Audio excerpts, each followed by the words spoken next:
Le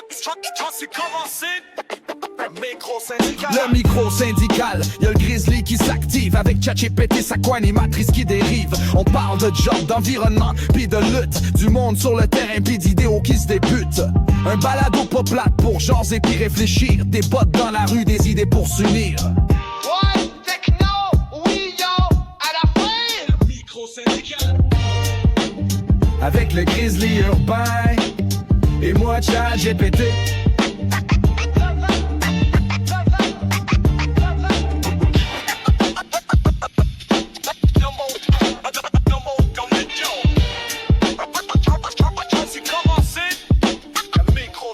Oh yeah, alright, c'est Steph Dedge qui est à l'écoute, bien sûr, mais plutôt au micro. C'est vous autres qui êtes à l'écoute. Et puis, c'est-tu assez cool? Moi, là, regarde, j'adore ça, faire qu'est-ce que je fais dans le moment, là, ça me fait triper. Pourquoi? Ben, tout d'abord, je trouve que je suis privilégié d'être ici, puis de vous parler présentement. Fait que tout d'abord, j'aimerais vous remercier d'être là depuis le tout début de cette aventure folle que de parler de syndicalisme et d'environnement avec ChatGPT en plus. Fait que je me trouve très privilégié car vous m'écoutez, puis je partage avec vous une certaine intimité. Hein, parce que c'est quand même assez unique. Tu sais, je suis dans vos oreilles présentement, tu sais, pendant à peu près une demi-heure. Fait que ça me touche beaucoup. Donc là-dessus, si vous voulez participer au podcast, vous avez des idées, vous voulez juste partager un commentaire, quelque chose, vous pouvez le faire par Messenger, même par audio. Ça va me faire plaisir au pire aller de vous mettre au micro puis de répondre à votre requête.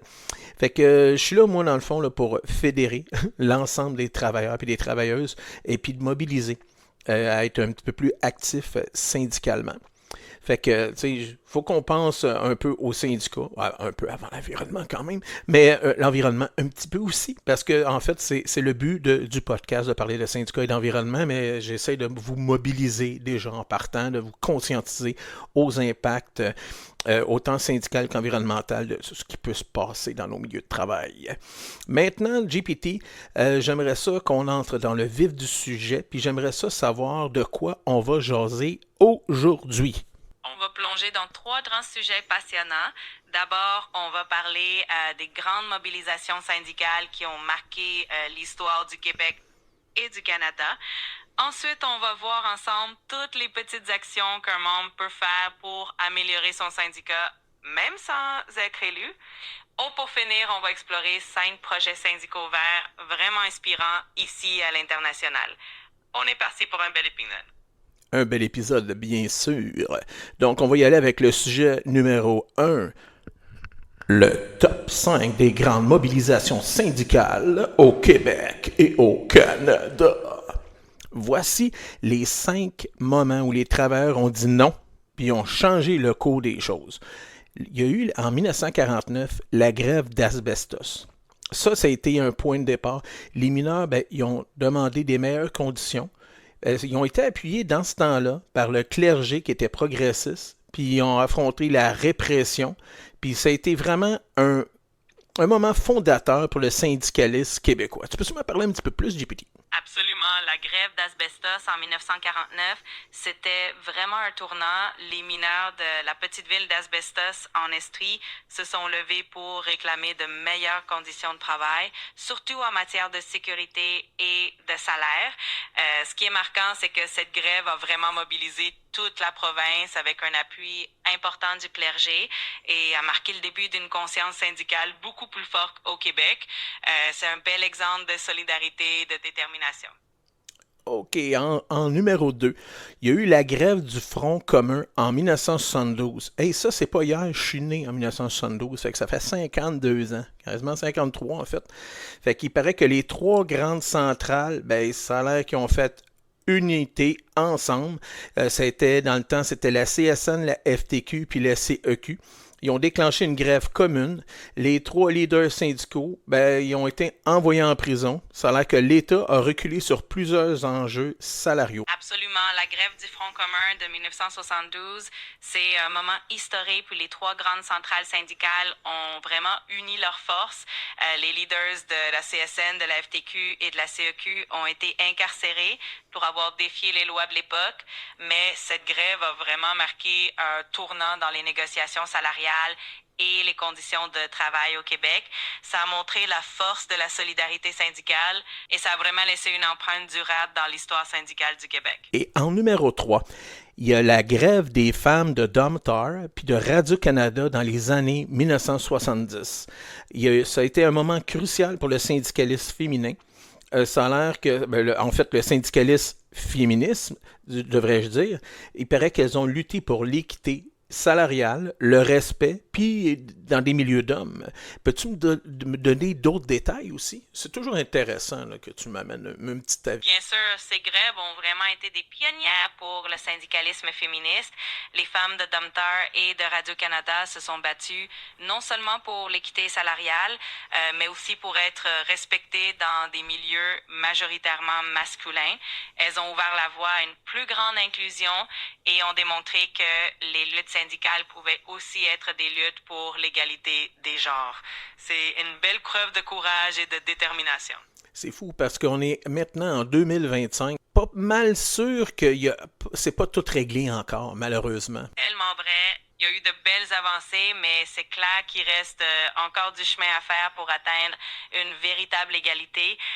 Le combat pour l'équité, que ce soit salarial ou en termes de respect dans les milieux de travail, continue d'évoluer et c'est justement grâce à la persévérance et à l'engagement de tous qu'on avance vers un monde plus juste et c'est toujours inspirant de voir que l'histoire des luttes passées nous guide encore aujourd'hui. Il y a aussi en numéro 4 les lockouts de la presse et du Journal de Montréal. Ça, c'était dans les débuts des années 2000 jusqu'à 2010, dans ces coins-là. Il y a eu des luttes syndicales qui ont modernisé la solidarité numérique. Il y a les blogs, les médias alternatifs, etc. Exactement. Ces lockouts ont vraiment marqué une nouvelle ère dans la façon dont les travailleurs ont pu se mobiliser et communiquer avec le public. Les journalistes et employés de la presse et du Journal de Montréal ont utilisé des blogs, des plateformes alternatives et les réseaux sociaux pour continuer à partager l'information, garder le lien avec leur audience et défendre leurs droits. Ça a vraiment montré comment la technologie pouvait devenir un outil puissant pour la solidarité syndicale. Et en numéro 5, la grève des employés de la SAQ en 2004 et aussi en 2022. Eh bien oui, c'est récent, hein? Fait qu'on a pu voir l'impact que ça a eu lieu déjà.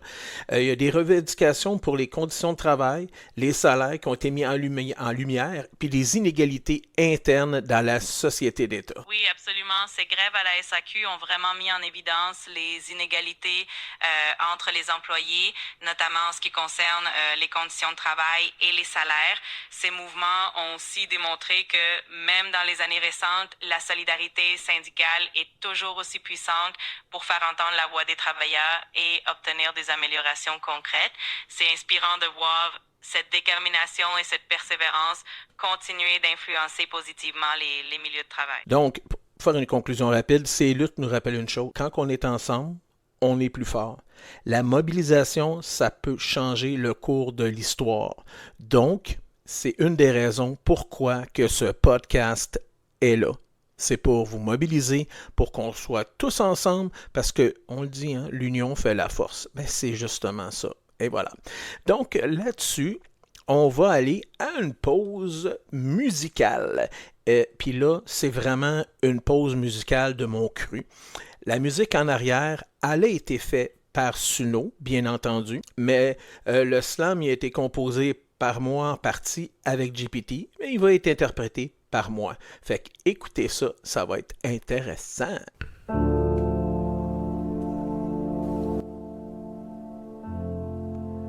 Il se lève tôt. Trop tôt. Café à la main, dos en compote. Bottines lassées d'avance parce qu'ils n'ont pas le temps d'être en retard. C'est l'école bleue, les préposés aux bénéficiaires, les profs, les agents de sécurité, les infirmières, les concierges, les cuisiniers, les techniciens animalières, le gars en usine. Le monde qu'on voit pas, mais qui font tourner le foutu moteur. Ils se tiennent debout pendant que le gouvernement joue à Jenga avec leurs conditions de travail. Coupure, roulement de personnel, rétention. Ça sonne comme un mot dans un discours PowerPoint. Pendant que les gens, eux, ils décollent. Puis les boss, ils parlent de résilience pendant qu'on se crève à la tâche. T'as ceux qui restent parce qu'ils aiment ça, leur monde, leur métier, mais qui rentrent chez eux le cœur vidé, puis les bras trop lourds pour enlacer leurs enfants. Ceux qui prennent soin, puis qui n'ont plus personne pour prendre soin d'eux. Pendant ce temps-là, les projets de loi s'alignent comme des dominos. La loi 15, la loi 40, la loi 69, la loi 89. Puis nous, on prend ça là, à coups de bâillon, comme des claques à la gueule. Ça coupe dans l'humain, mais ça finance le béton.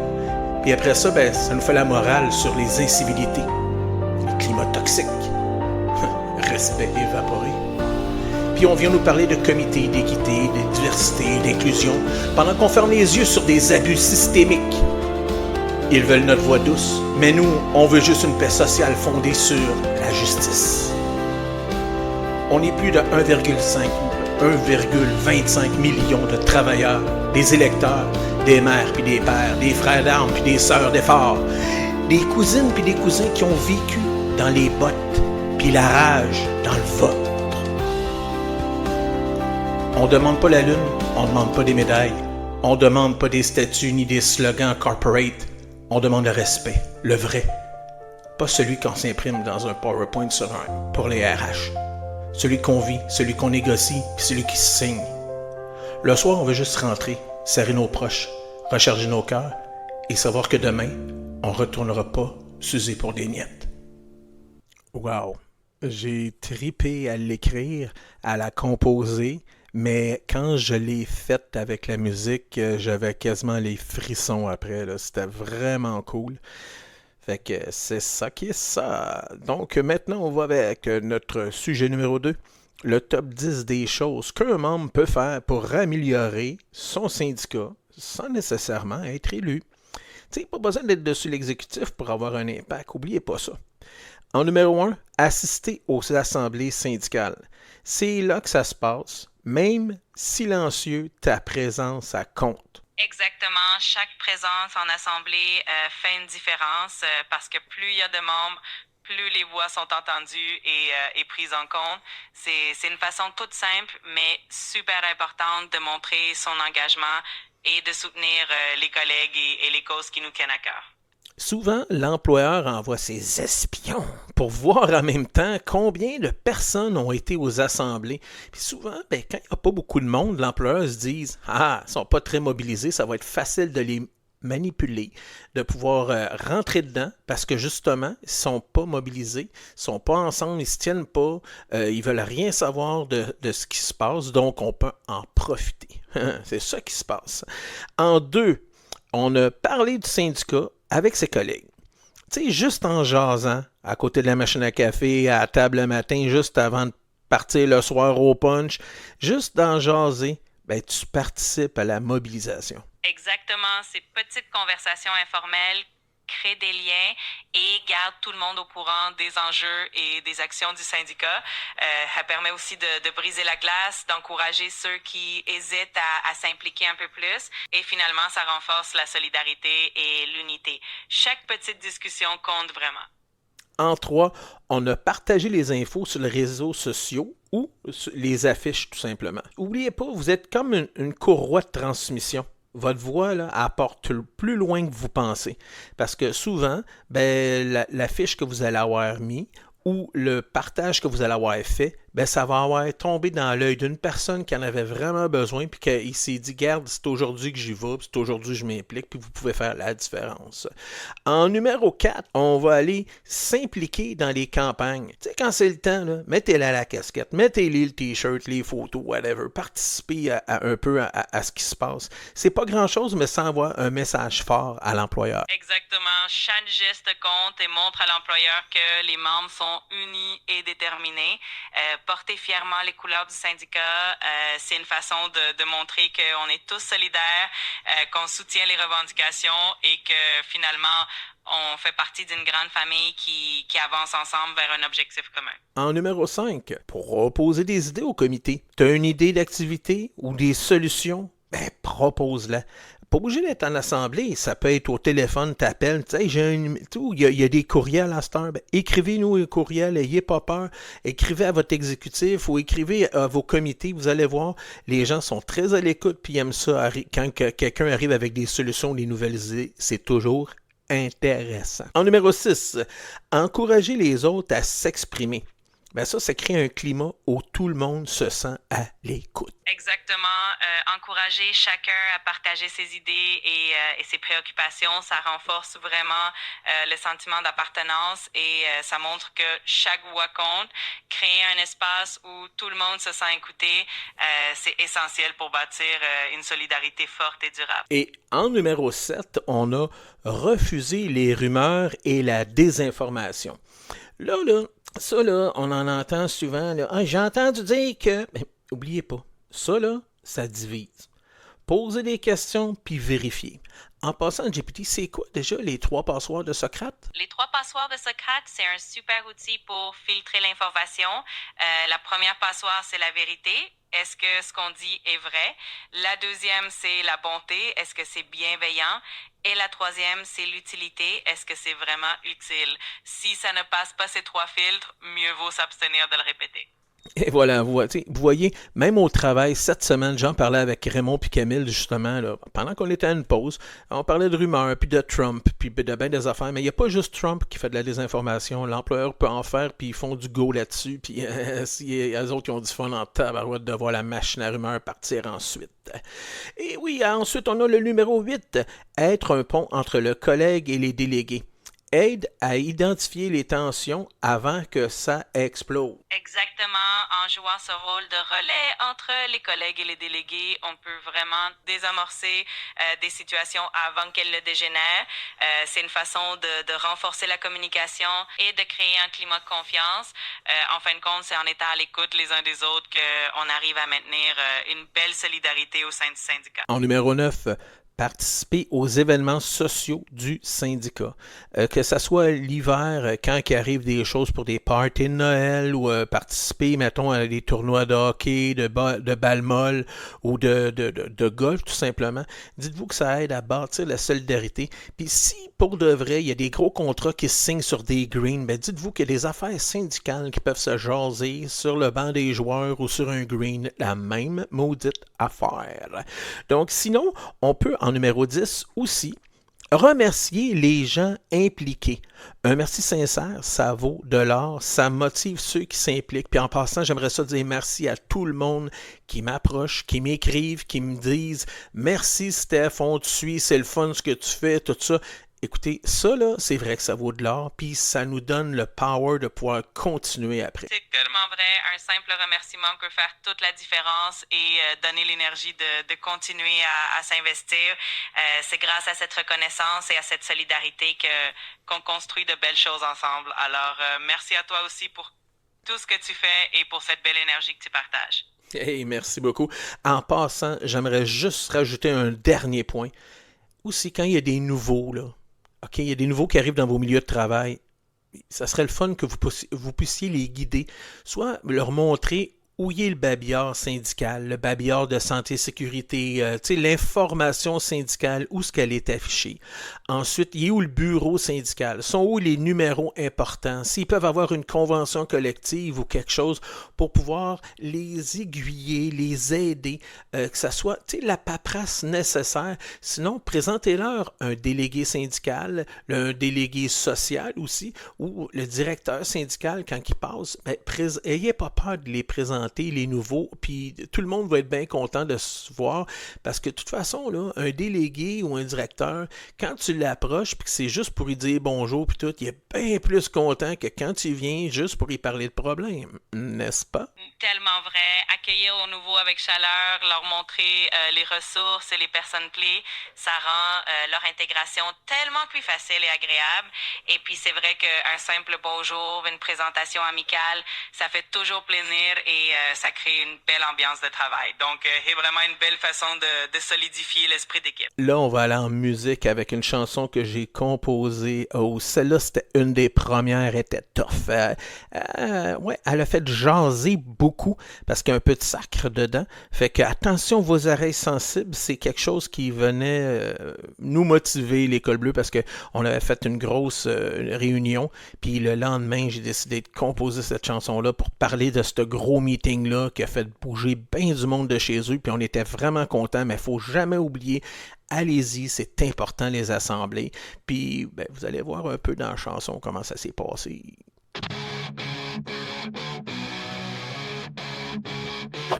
Dans les rues de Montréal, on est partout.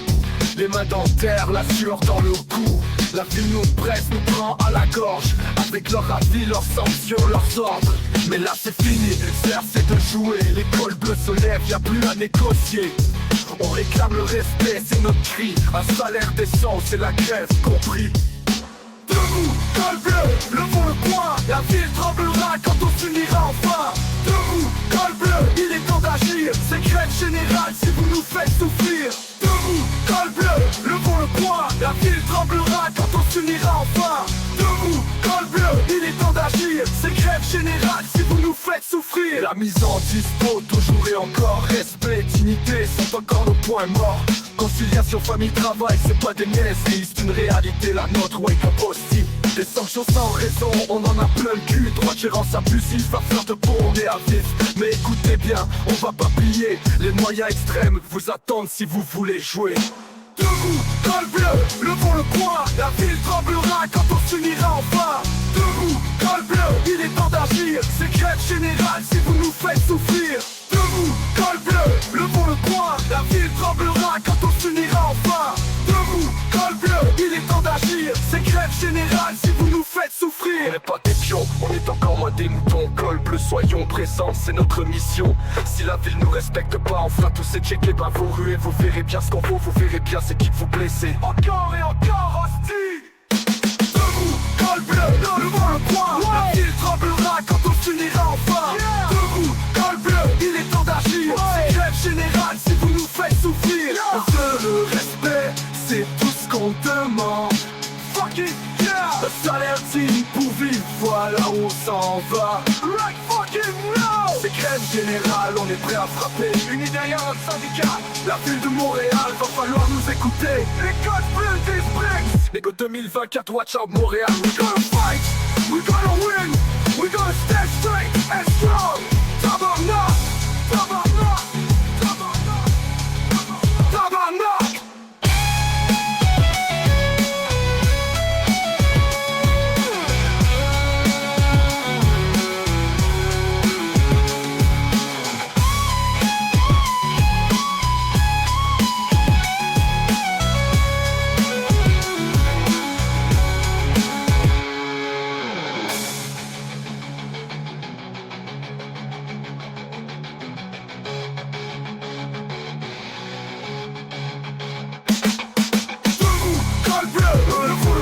La ville tremblera quand on s'unira enfin.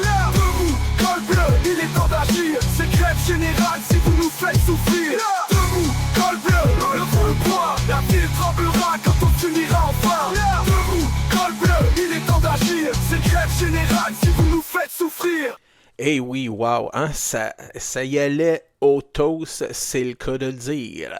Hey, on va y aller maintenant avec notre dernier sujet, le top 5 des projets syndicaux verts inspirants, que ce soit au Québec, au Canada ou dans le monde. Oui, les syndicats, ils s'impliquent pour la planète. Qui s'impliquent pour la planète, ben il y en a. Ici, on a justement en numéro 1 le laboratoire de transition juste de la FTQ. Ça, c'est au Québec. Mais vous voyez bien, ça vise à s'impliquer. Mais puis en fait, ça vise à impliquer le syndicat, l'employeur, le citoyen aussi, pour une transition écologique puis équitable. En fait, on essaie de rejoindre le plus de monde puis de les mettre alentour de la table pour justement qu'ils trouvent des solutions aux problématiques qui nous entourent. En deuxième point, on a le toit vert de la CSN à Montréal. Ah oui, le toit vert de la CSN, c'est un super projet. Ils ont vraiment misé sur l'éco-responsabilité avec un toit végétalisé qui favorise l'isolation, la biodiversité et qui contribue à réduire les îlots de chaleur urbains. C'est un bel exemple d'engagement environnemental et ça montre bien que les syndicats peuvent aussi jouer un rôle dans la transition écologique. En numéro 3, on a le programme Green Reps du syndicat d'Unifor. Ça, c'est en Ontario, les délégués, ou les représentants, c'est pour ça qu'on les appelle les reps, les délégués verts sont formés pour éduquer leurs collègues et transformer les milieux de travail. Exactement. Le programme Green Reps d'Unifor est une belle initiative pour intégrer des pratiques éco-responsables au sein des milieux de travail. Ces délégués verts jouent un rôle clé en sensibilisant leurs collègues aux enjeux environnementaux, en proposant des solutions concrètes et en favorisant une culture d'entreprise plus durable. C'est vraiment inspirant de voir ce genre de projet se développer. Sinon, en numéro 4, on a la transition syndicale verte en Norvège. Les syndicats y collaborent directement avec l'État pour verdir les industries sans perdre d'emploi. Hey, ça, c'est fun d'entendre des choses comme ça. Oui, absolument. C'est super inspirant de voir comment en Norvège, ils arrivent à conjuguer transition écologique et préservation des emplois. Cette collaboration entre les syndicats et l'État montre bien que c'est possible de transformer les industries de façon durable tout en s'assurant que les travailleurs et les travailleuses restent protégés et accompagnés dans ces changements. Ici, en dernier point, pour le numéro 5, on a tout simplement le réseau intersyndical pour le climat. Ça, c'est au Québec. Ça rejoint plus de 1,25 million de membres syndiqués. Ça sert de plateforme d'échange, de mobilisation puis d'action concertée sur l'urgence climatique. Il y a eu plein de choses qui ont été organisées par eux autres, puis c'est vraiment, vraiment, vraiment motivant. Oui, absolument. C'est hyper inspirant de voir une mobilisation d'une telle ampleur. Ce réseau intersyndical pour le climat montre à quel point les syndicats peuvent être moteurs de changement et de sensibilisation pour des enjeux aussi importants que l'urgence climatique. C'est vraiment motivant de voir autant de personnes unies pour une cause commune et ça donne de l'espoir pour l'avenir. En gros, maintenant, la conclusion, c'est oui, les syndicats peuvent être moteurs du changement vert. Plus on débarque tôt, plus on a d'impact. Donc, c'est ce qui conclut notre épisode numéro 5. Puis, on en a parlé d'affaires, on a parlé de grève, de gestes du quotidien, de projets verts. Hey, tout est lié. Hein? On se retrouve très bientôt, les bottines bien lacées, le micro bien branché. Vous pouvez m'écrire pour vos idées, pour les idées d'épisodes, ou comme toujours, vous faites un petit partage, vous me dites un petit mot d'encouragement, ça se prend bien, ça fait toute la différence. GPT, un petit mot de la fin? Je dirais simplement que c'est toujours un plaisir de t'accompagner et j'ai vraiment hâte de continuer à explorer tous ces beaux sujets avec toi. Donc, merci à toi et à tous ceux qui nous écoutent et on se retrouve très bientôt pour de nouvelles aventures. Hey, puis juste de même, j'aimerais ça savoir, d'après toi, là, combien de glaciers ont fondu à cause de cet épisode-là, à cause qu'on a utilisé ChatGPT, là? Oh, je te rassure, pas d'inquiétude. On fait attention à notre impact environnemental. Utiliser la technologie de façon réfléchie, c'est déjà un pas dans la bonne direction. L'important, c'est de continuer à être conscient et engagé comme on le fait déjà et de s'amuser en apprenant ensemble. Et donc là-dessus, je vous souhaite une excellente fin de journée. Je sais pas ce que vous êtes dans le métro, dans votre auto, à la maison, au travail. Là-dessus, je vous souhaite le plus de bonheur possible. Passez une excellente journée, puis partagez, parlez-en, mais c'est important, le syndicalisme. OK?